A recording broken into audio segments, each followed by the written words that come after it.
Life's a happy song when you're doing a vlog for YouTube. Hey guys, since it's been such a long, vast period of time since I really got to talk about many movies, I figured, you know what, you guys should know. You guys should know just what crept under my skin and stayed there and laid its eggs in my brain so that it couldn't get out. And I'll tell you what, the Muppets, last year's The Muppets that came out in December, that was the film for me that resonated the most. And I'll give you a huge list of reasons why. For one thing, I am horribly nostalgic.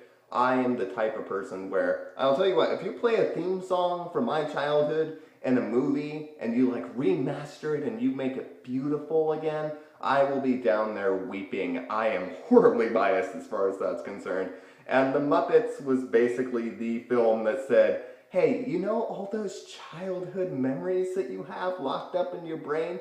We're going to spill them all out onto the screen. We're going to remaster it. We're going to paint over everything. You know the parts where there's little chips here and there from like the old age and the fact that everything was shot in the 70s? Well, now we're going to have new modern technology. It's going to look great in HD. It'll be fabulous.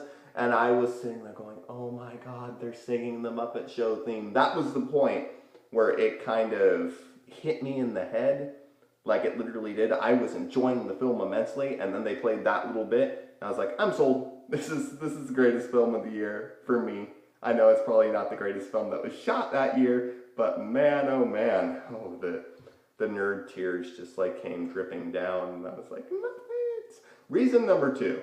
This is actually from a script perspective, in my opinion, and I'm going to get a lot of people on here kind of going, what?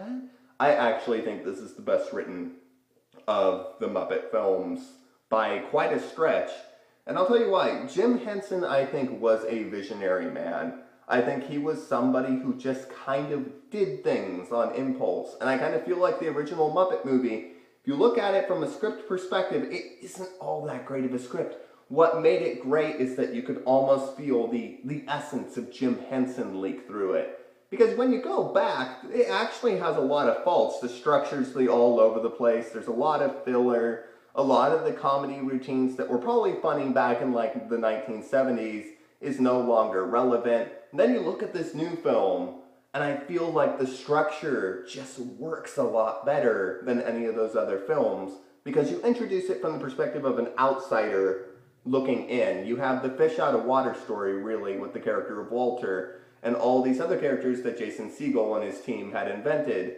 And so when you get to see the Muppets later on in the film, when they're really introduced and they're all sad and everything, you feel more impact because the film is about this person who is in love with the Muppets, and then he realizes that the Muppets aren't who they once were, that they've all separated and they've gone their separate ways. You know, like a band breaking up. It's a really cliche formula, but it works hella good. And you watch the movie, and for the first 20 minutes, you almost kind of forget that it's a Muppet movie, because you're just kind of into the basic story of like the sappy couple of the Jason Segel character and the Amy Adams character, and there's all these different dynamics going on. And then Kermit the Frog shows up, and then you go, oh, that's right, this is a Muppet movie. And as it evolves, it becomes less about those other characters and more about the Muppets. And you realize the only reason those characters were even there was to help convey the impact that the Muppets have. And I think that's just absolutely brilliant. There's another song, Me Party, which is an Amy Adams song, which I heard a lot of people say was filler in the film.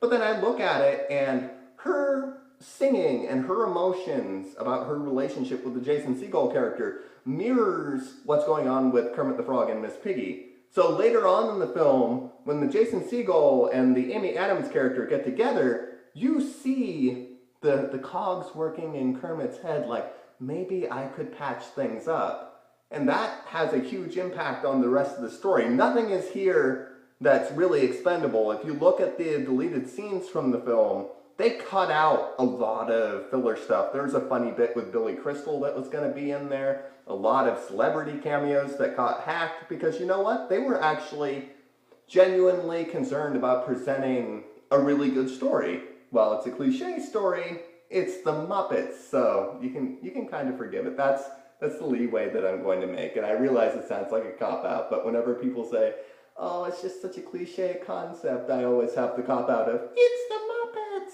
You can get away with that. It's like the Powerpuff Girls. They can do whatever the hell they want, just as long as they're in character doing what they do. And the song, Life's a Happy Song, let's face it, that for me, that's been stuck in my head for like the last 6 months, will not leave. It's a marvelous song. I would almost say that it's up there with any of the other Muppet songs, the theme songs for the other films. Like, it's going to be a movie from Muppet Caper or Rainbow Connection from the original Muppet movie. It resonates very well.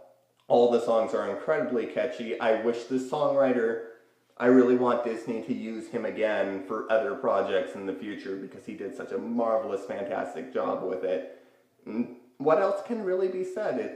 It's one of the best resurrections of a franchise that I've seen in a really long time, where they took what worked of something, but then they also did enough different that it could stand out on its own. It really reminds me of the J.J. Abrams Star Trek in a way. A little bit more reverent, but in that sense where you see the artist's vision outside of the Muppets. You see who this director is, but you also see the original intention of the franchise as a whole. And that's something that's really hard to pull off, and they did it exceedingly well. I can't wait for the next Muppet movie, which recently got greenlit, so let's hope it turns out to be just as good as this one.